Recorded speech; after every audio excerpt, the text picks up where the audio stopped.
பெங்களூருவில் தெருநாய் கடிக்கு உள்ளான 4 வயது சிறுமி ரேபிஸ் நோய் பாதிப்பு ஏற்பட்டு உயிரிழந்தார். கடந்த ஏப்ரல் மாதம் பெங்களூரு தரவணக்கரை பகுதியில் தனது வீட்டு வாசலில் விளையாடிக் கொண்டிருந்த சிறுமி காதிரா பானுவை முகம் உட்பட பல பகுதிகளில் தெருநாய் கடித்தது.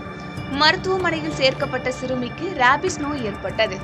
குடும்பத்தினர் 10 லட்சம் ரூபாய் வரை செலவு செய்து பல மாதங்களாக சிகிச்சை அளித்தும் பலனளிக்காமல் சிறுமி காதிரா பானு கடந்த ஞாயிற்றுக்கிழமை இரவு பரிதாபமாக உயிரிழந்தார். தரவணக்கரை உட்பட பெங்களூருவின் பல்வேறு பகுதிகளில் தெருநாய்கள் தொல்லை பொதுமக்கள் மத்தியில் பெரும் அச்சத்தை ஏற்படுத்தியுள்ளது.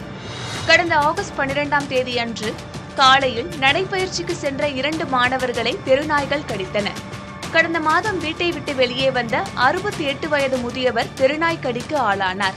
கர்நாடக மாநில அரசு சுகாதாரத்துறை வெளியிட்டுள்ள தரவுகளின்படி ஜூலை 31ஆம் தேதிக்குள் கர்நாடகாவில் 2,81,000 பேர் நாய்க்கடிக்கு ஆளாகி உள்ளனர். 26 பேர் உயிரிழந்துள்ளனர். கர்நாடக மாநிலம் ஹாவேரியில் கடந்த 6 மாதங்களில் 3,237 பேரை தெருநாய்கள் கடித்ததாக அதிர்ச்சி தகவல் வெளியாகியுள்ளது.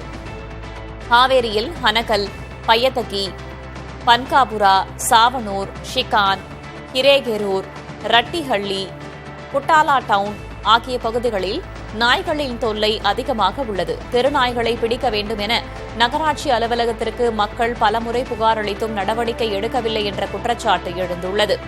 அச்சுறுத்தும் நாய்களை கட்டுப்படுத்துவதில் ஏன் ஹாவேரி நகராட்சி அலட்சியமாக செயல்படுகிறது என்றும் மக்கள் கேள்வி எழுப்புகின்றனர்.